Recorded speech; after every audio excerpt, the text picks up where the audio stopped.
Hello everyone, welcome to Kakao's Hideout. I am Kakao Konemi. So for today's reading, this is going to be your 30-day forecast, Aries. This is a general reading. If it doesn't resonate, please do not take the message. For paid personal readings, just send me a private message and pause if you need more time. Okay, Aries.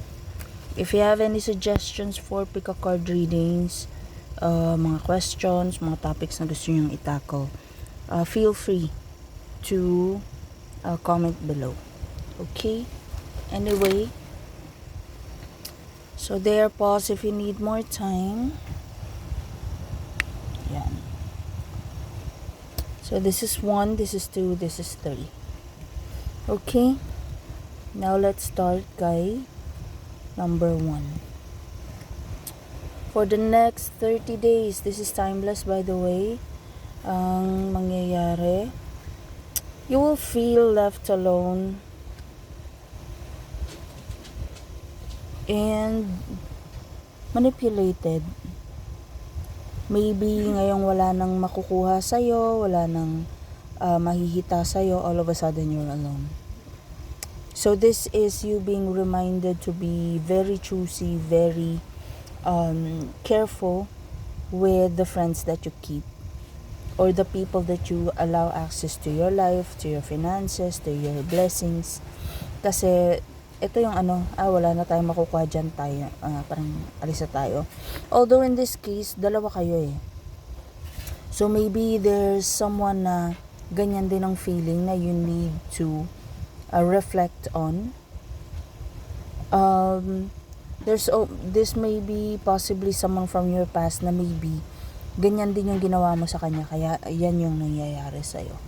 Pwedeng dati meron kang hinuthutan din, meron ka ring ginamit rin, or like dinispat siya nung wala nang pakinabang sa'yo, and now it's happening to you.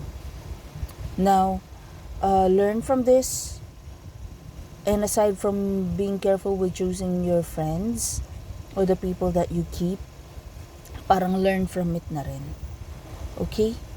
So yun, try to reflect, sino ba yung maybe may niloko ka, may dinugasan ka before, maybe may ninakawan ka before, tas ikaw nananakawan ka ngayon, or maybe meron kang, yun nga, dinispat siya kasi wala nang pakinabang, and now it's being done to you. Okay? Pero kung wala ka namang ginawang ganun, parang yun nga, you really have to be careful with your friends that you keep and the people that you surround yourself. Tapos pagka ganito, pinakita na nila yung totoo nilang kulay na they only want your money, they only want what they can get from you, make it a lesson na. Next time, don't give them access na. That way you can attract people who are the exact opposite. Okay? So there. That's for you, number 1. Let's proceed, guy. Number 2, if you have chosen the red bracelet, for the next 30 days, you will be reminded of a tragedy that you've been through before. And it seems like yung consequences ng tragedy na yun, hanggang ngayon hindi mo pa rin alam kung anong gagawin, or how to fix it, or how to at least survive from it. Maybe you're being reminded, maybe na-trauma ka na for something na hanggang ngayon hindi mo pa ma-let go yung nangyari doon. If that's the case, there is something you need to know or you need to revisit regarding that memory para parang look at it in a different kind of way. Parang yes, maybe nalugmok ka financially, maybe biglang bumaba yung social status mo, maybe all of a sudden, parang wala ka ng kwenta because of this. The tower is actually a physical house, office, store, maybe nasunugan ka, or maybe nanakawan kayo, or maybe merong nasira na part ng house nyo, tapos nandun lahat ng mga ininvest mo. Knight of Pentacles kasi ito yung instead of planning how to bounce back, ito yung imbis tulungan yung sarili, kinaawaan pa yung sarili. So maybe you need to revisit maybe try to recall yung mga masasayang panahon doon, yung mga memories doon. Maybe meron kang pinagdaanan na by looking back to that incident, parang instead na kaawaan mo yung sarili mo, parang gawin mo yung tragedy na yun, gawan mo ng paraan na magiging source siya ng motivation mo. Parang balikan mo yun kahit masakit. And then come up with a plan. Anong gagawin mo next? Kesa nagka-tragedy na nga, maawa ka pa sa sarili mo, lalo mo pang ilulugmok yung sarili mo. So, try to motivate yourself from your past traumas, kumbaga. Okay? So, there. That's for you, number 2. Let's proceed, guy. Number 3. If you have chosen number 3, 4 Pentacles reversed, the Emperor reversed, and Strength reversed. Ito, you need to let go of your control issues. This is someone who makes it look like everything's okay kahit hindi naman. Like, I'm good, hindi ako galit, pero ano naman, nanggagalaiti naman. Strength reversed is you need to give into the situation. This may be something na you don't like to happen, or you don't like to experience, or you don't know how to accept.